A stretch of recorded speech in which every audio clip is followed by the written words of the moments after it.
조조는 50만 대군을 일으켜 유비를 치기 위해 강남으로 향했다. 이 무렵 형주는 유표가 죽고 후처인 최부인의 아들인 유종이 주인이 되어 있었다. 그리고 그런 유종은 조조가 대군을 일으켰다는 소식에 항복하게 된다. 유비는 조조의 군사가 코앞에 와 있는 상태에서 수많은 백성을 데리고 양양으로 향했다. 신야와 번성의 두 곳 백성들이 스스로 유비를 따라 나선 것이었다. 그 같은 광경을 보고 있던 유비는 자기 처지가 서러워 탄식했다. 양양성은 이미 조조에게 항복한 유종과 채모의 무리가 지키고 있는 성이었다. 양양성 동문에 이르자 이미 소식을 들었는지 나름대로는 싸울 채비를 갖춘 상태였다. 유비가 성문 앞에서 유종을 불렀지만 유종은 두려워 나오지 않았다. 대신 채모와 장윤이 성벽 위로 나와 군사들을 호령해서 유비에게 활을 쏘아붙이게 했다. 그 같은 광경을 보자 유비를 믿고 따라왔던 번성과 신야의 백성들은 눈앞이 캄캄했다. 그때 성 안에서 한 장수가 수백의 군사를 이끌고 성벽 위로 달려가 채모와 장윤을 공격했다. 그 장수는 의양 사람 위원이었다. 위원은 성문으로 달려가 수문장을 베고 성문을 열며 적교를 내렸다. 그러면서 위원은 유비에게 빨리 들어오라고 고함쳤다. 이 모습을 보고 장비가 얼른 말을 박차 성 안으로 들어가려 했다. 그런데 유비가 급히 그런 장비를 말렸다. 유비는 장비에게 가볍게 움직이지 말라고 했다. 그러는 동안에도 위원은 계속해서 유비에게 성 안으로 들어오라고 소리쳐 권했다. 그때 성 안에서 문빙이 군사를 이끌고 위원을 덮쳤다. 두 장수가 맞부딪히니 그들이 이끌던 군사들 간에도 피 튀기는 혼전이 벌어졌다. 가만히 보고 있던 유비는 탄식하며 성 안으로 들어가고 싶지 않다고 했다. 그 말을 들은 제갈량은 형주의 요지라 할 수 있는 강릉으로 가는 게 좋겠다고 했다. 유비도 그게 좋겠다며 군사들과 백성들을 이끌고 다시 강릉을 향해 길을 잡았다. 그런데 그걸 본 양양성 안의 백성들 가운데 많은 사람이 북새통을 틈타 성을 빠져나와 유비를 따르는 백성들 틈에 끼어들었다. 그런 가운데 위원과 문빙의 싸움은 한참을 계속되었다. 결국 위원의 군사들이 모두 흩어져 버리고 위원은 홀로 몸을 빼내 유비를 찾아 나섰다. 하지만 끝내 유비를 찾지 못하고 장사태수 한현에게로 몸을 의지해 갔다. 유비를 따르는 무리는 군사들을 빼고도 백성이 10만에 크고 작은 수레가 1000대였다. 그때 조조군의 동향을 살피러 갔던 군사가 급히 달려와 보고했다. 조조의 대군이 이미 번성에 들어왔고 배를 끌어모아 강을 건너 뒤쫓기 시작했다는 보고였다. 보고를 들은 장수들은 백성들을 버려두고 먼저 군사를 거느리고 강릉으로 가자고 했다. 사정으로 봐서는 두말할 것도 없이 옳은 말이었으나 유비는 차마 그 말에 따르지 못했다. 오히려 눈물을 글썽이며 사람을 버릴 수 없다고 장수들을 설득했다.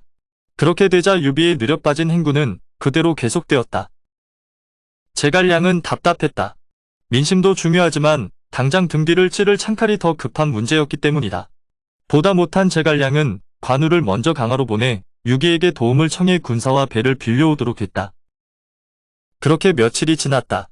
장비가 뒤를 막고 조은이 노약자를 보호하고 있었지만 이미 군대의 행군이라기보다는 피난민 행렬에 가까웠다. 유비는 강화로 간 관우에게서 아직 아무런 소식이 없는 것이 걱정이었다. 그래서 제갈량을 다시 강화로 보낸다. 유비가 이끄는 행렬은 당양현의 경산이라는 곳으로 들어가 잠시 쉬어가기로 했다.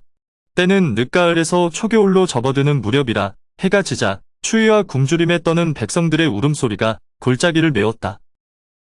그런데 갑자기 서북쪽에서 함성이 울리더니 점점 가까이 다가오기 시작했다. 놀란 유비가 급히 말에 올라 자신이 이끌던 2000의 군사를 이끌고 적을 맞으러 갔다. 결국 유비를 잡기 위해 먼저 출발한 조조의 5000의 선봉대와 마주치게 되었다. 곧 싸움이 벌어졌고 유비가 죽을 힘을 다해 싸웠으나 감당하기 어려웠다. 그때 뒤처져 있던 장비가 군사를 이끌고 싸움터에 도착했다. 장비는 몰려오는 조조군을 닥치는 대로 죽여가며 겨우 길을 뚫고 유비를 구해 달아났다. 그 뒤로도 장비는 유비를 보호하며 수시로 길을 막는 조조의 군사들과 싸우며 달아나기를 거듭했다. 날이 밝아올 무렵에야 적군의 함성은 점차 멀어졌다. 그제야 유비는 말을 멈추고 주위를 둘러보았다. 뒤따르는 것은 겨우 100기 남짓한 군사들 뿐이었다. 10만이 넘는 백성들이며 미축, 미방, 간원과 조우는 어디로 갔는지 알 길이 없었다. 유비가 좌우를 돌아보며 탄식하고 있을 때 만신창이가 된 모습으로 미방이 나타났다. 그리곤 유비 앞에 쓰러지듯 엎드려 조자룡이 우리를 버리고 조조에게 항복하러 갔다고 알렸다. 듣고 있던 사람들은 모두 뜻밖의 소리에 놀랐다. 그러나 유비만은 그 말을 믿지 않고 그럴 리 없다며 미방을 꾸짖었다. 그러나 조조의 본진이 있는 서북쪽으로 말을 달려가는 모습을 똑똑히 보았다며 미방이 우겼다. 그 말에 장비의 얼굴이 시뻘거지며 분통을 터뜨렸다. 장비는 자기가 직접 알아봐야겠다며 20여 기를 이끌고 장판교라는 다리 쪽으로 갔다. 장비가 장판교에 이르러 보니 동쪽에 한 무더기 숲이 보였다. 장비는 문득 한 가지 계책이 떠올라 데리고 간 군사들에게 나뭇가지를 베어 말꼬리에 달고 숲속으로 들어가 이리저리 달리라고 했다.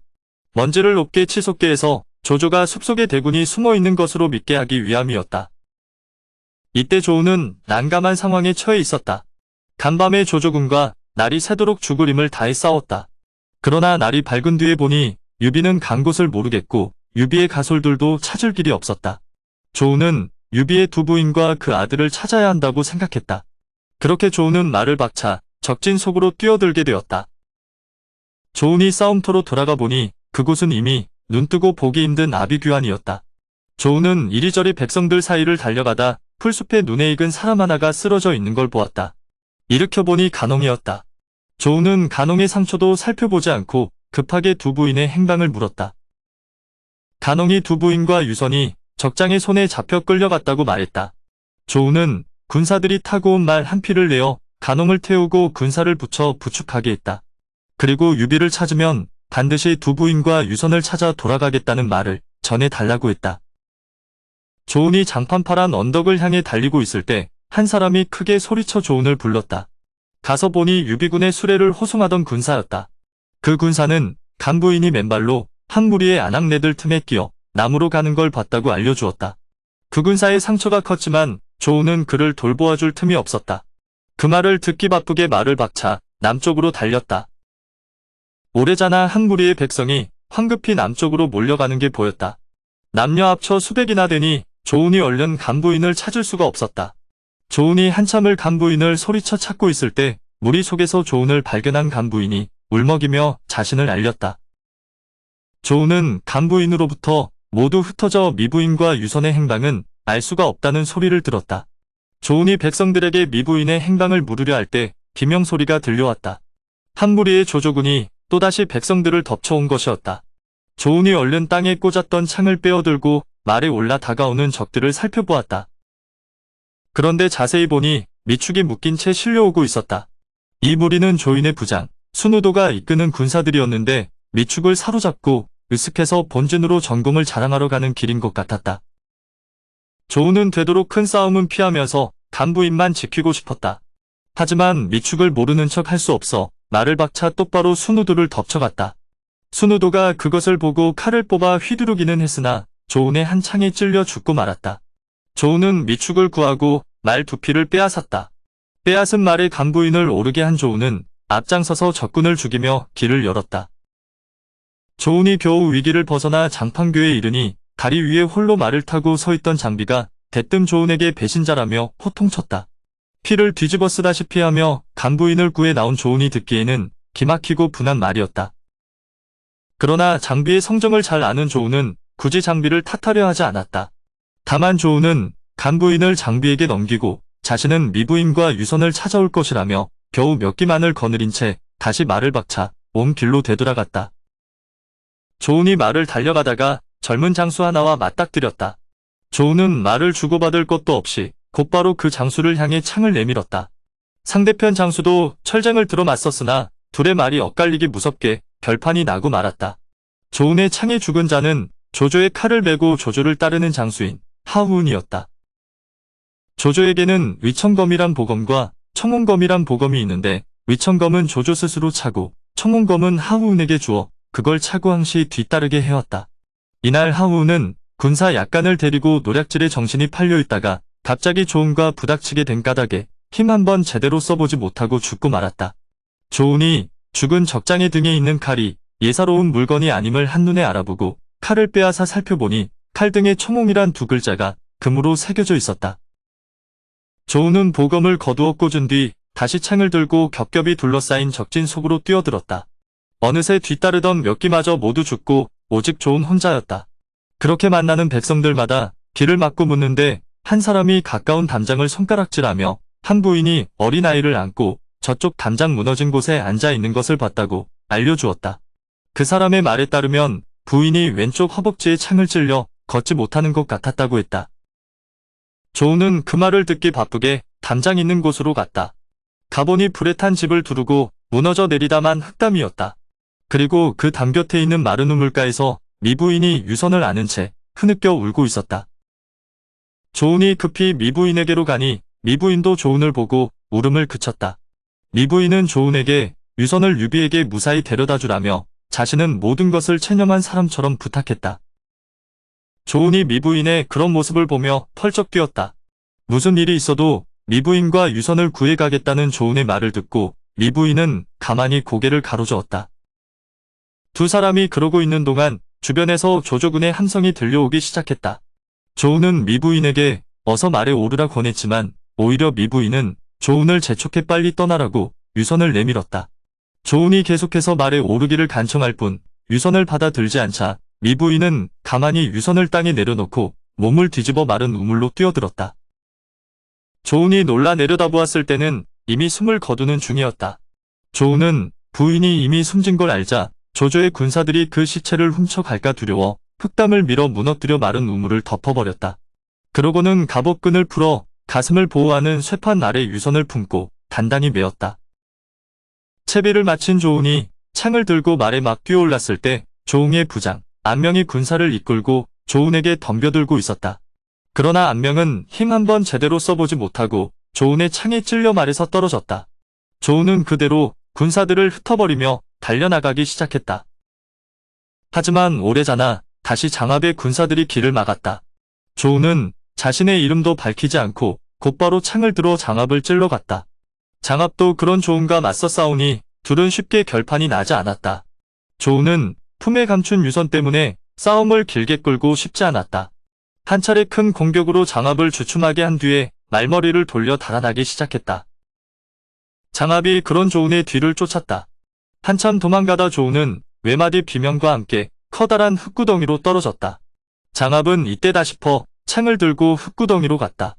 장압이 조은을 찌르려고 창을 내지를 때 갑자기 흙구덩이 속에서 말과 사람이 허공으로 뛰어올랐다. 그러고는 가볍게 구덩이를 벗어나 달리기 시작했다. 장압은 그 모습을 보고 뒤쫓을 마음을 버리고 군사를 돌려 돌아가 버렸다. 장압을 따돌린 조은이 정신없이 달리는데 이번에는 등 뒤에서 두 사람의 목소리가 들려왔다. 뿐만 아니라 앞에서도 두 사람의 적장이 내달아 창칼을 휘두르며 길을 막았다. 뒤에서 쫓는 것은 마영과 장이었고 앞에서 막는 것은 초축과 장남이었다. 조은이 그들 네 장수와 온 힘을 다해 싸웠다. 하지만 아무리 천하의 조자룡이라지만 넷을 한꺼번에 상대하기는 쉽지 않았다. 그 사이 조조의 군사들이 개미떼처럼 몰려들어 그런 조은을 겹겹이 에워쌌다. 조은은 날이 무뎌진 창을 버리고 하우은에게 뺏은 청홍검을 뽑아 포위하고 있는 군사들을 덮쳐갔다. 과연 조조가 자랑할 만한 명검이었다. 조은이 휘두르는 청홍검에 군사들의 갑옷이 여지없이 쪼개지며 피가 튀었다. 그러자 조은을 에워싸고 있던 조조의 군사들이 멈칫했다. 조은은 그런 적군을 더욱 매섭게 몰아붙이며 길을 열어 포위를 뚫고 나갔다. 이때 조조는 경산 꼭대기에서 이 싸움을 내려다보고 있었다. 한 적장이 자기 편 군사들 사이를 휘젓고 다니는데 아무도 그 위세를 당해내는 사람이 없었다. 조조는 아무리 적장이라지만 그 용맹과 무예에 감탄했다. 조조가 좌우를 돌아보며 저 장수가 누구인지 물었다. 그러나 거리가 멀어서 아무도 그를 알아보는 사람이 없었다. 그때 곁에 있던 조응이 자신이 알아보고 오겠다며 말을 달려나갔다. 산을 내려온 조응은 소리가 닿을 만한 곳에서 조은에게 누구냐고 큰 소리로 물었다. 그러자 조은은 조금도 움츠러든 기색 없이 자신이 상산 땅의 조자룡이라고 밝혔다. 조응이 돌아가 조조에게 들은 대로 보고했다. 조조는 조은이 마음에 들어 죽이지 말고 사로잡으라고 명했다. 절대 화를 쏘지 말라는 말도 함께였다. 그런 명령이 싸움터에 전해지자 조조의 군사들은 더욱 조은을 잡기 힘들었다. 죽여서 잡기도 어려운 장수를 어떻게 산채로 잡을 수 있겠는가? 조조의 그 같은 명령이 내려온 덕분에 조은은 큰 상처 없이 조조군의 포위를 뚫고 나올 수가 있었다. 조조의 군사들이 활을 쏘았건 아니건 이날 조운이 세운 무공은 실로 눈부셨다. 유선을 품은 채 겹겹이 둘러싸인 포위를 뚫으면서 조운은 베어 넘긴 대장기가 둘이고 자기 창에 날이 문드러져 빼앗아 쓴 큰 창이 셋이며 창으로 찌르거나 칼로 찍어 죽인 조조의 이름 있는 장수가 50명 남짓이었다. 하지만 아직 조운의 위기가 끝난 것은 아니었다. 이미 당양 장판벌 거의가 조조의 세력 아래 들어간 뒤라 아직도 남은 길은 멀고 험했다. 조운이 어느 산비탈을 지나갈 무렵 하우돈의 부장 종진과 종신 형제가 덮쳐왔다. 두 형제는 용감하게 조운에게 싸움을 걸었지만 결과는 죽음뿐이었다. 자기들을 이끌던 장수들이 허무하게 죽는 모습을 본 군사들은 감히 덤빌 엄두도 내지 못했다. 조운은 또다시 위기에서 벗어나 장판교를 바라보고 말을 달렸다. 하지만 미처 장판교에 이르기도 전에 이번에는 문빙이 조운을 막아섰다. 평소라면 문빙 따위야 상대도 되지 않았겠지만 조운도 그가 타고 있던 말도 이미 한계까지 지쳐 있었다. 조운은 문빙과 싸워볼 엄두도 못 내고 장판교를 향해 죽을 힘을 다해 달리기에 바빴다. 마침내 장판교에 이르니 저 멀리 다리 위에 창을 낀 채 말을 타고 서 있는 장비가 보였다. 조운은 도와달라고 장비를 향해 급하게 소리쳤다. 그때까지도 조금의 의심을 품고 있던 장비였으나 조운의 모습을 보고는 그때까지의 의심을 깨끗이 풀고 달려나가 조운을 도왔다. 조운은 뒤를 장비에게 맡기고 급히 다리를 건넜다. 지친 말을 채찍질하여 20여리쯤 가니 유비가 여러 사람과 함께 나무 아래 쉬고 있었다. 조운이 유비 앞에 엎드려 미부인의 죽음을 알리고 품에서 유선을 꺼내 유비에게 주었다.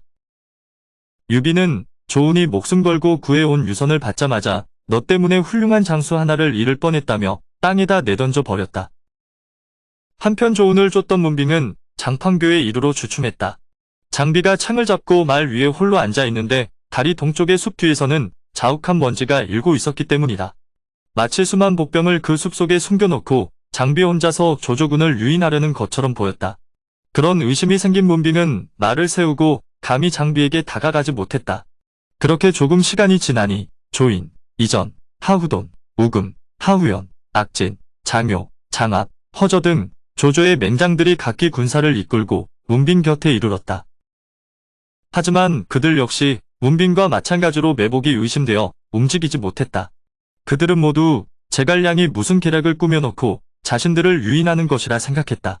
그렇게 조조의 장수들은 감히 다리를 건널 엄두를 내지 못하고 장판교 서쪽에다 진영을 차렸다. 그리고 급히 사람을 조조에게 보내 그 소식을 알렸다. 후군에 머물러 있다가 그 소식을 들은 조조는 급히 말을 달려 앞으로 나갔다. 이때 장비가 조조가 오고 있는 것을 보았다. 장비는 기세를 올려 누가 나와 자신과 합한 겨뤄 보겠냐며 우렁차게 소리쳤다. 일부러 기세를 과장하고자 지르는 소리라 마치 벼락이 내려치는 듯했다. 조조는 전에 관우가 자신의 아우 장비는 100만 대군이 가로막아도 적장의 머리를 베우는 장수라고 칭찬 한 말이 떠올랐다. 조조는 장비의 기세가 당당한 걸 보자 반드시 믿는 것이 있어서라 여겼다. 섣불리 말려들어 낭패를 당하느니 잠시 군사를 물려 형세를 살피는 편이 나을 것 같았다. 조조는 가만히 명을 내려 군사를 물릴 채비를 하게 했다. 장비가 가만히 조조 진영을 살피니 후미가 수군거리는 게 후퇴할 준비를 하는 것처럼 보였다. 자신의 계획대로 되어간다고 생각한 장비는 한 번 더 기세를 올려 크게 소리쳤다. 기세가 오를 대로 올라 목청껏 내지르는 소리라 앞서의 고함에 비할 바가 아니었다. 그 소리에 놀라 조조의 곁에 있던 하우거리란 못난 장수 하나가 말에서 굴러떨어졌다. 그러자 공포가 전염병처럼 삽시간에 조조군을 사로잡았다. 먼저 조조가 말머리를 돌려 달아나니 나머지 장수들도 무엇에 홀린 듯 겁에 질려 서쪽을 향해 달아나기 시작했다. 장비는 조조군이 물러나는 걸 보고는 말꼬리에 나뭇가지를 매달고 숲속을 내달리며 먼지를 일으키고 있던 20여 기를 불러 장판교만 부수어버리고 유비를 쫓아 뒤돌아갔다. 오늘의 영상은 여기까지입니다. 영상이 도움이 되셨다면 구독과 좋아요, 알람 설정 부탁드립니다. 시청해주셔서 감사합니다.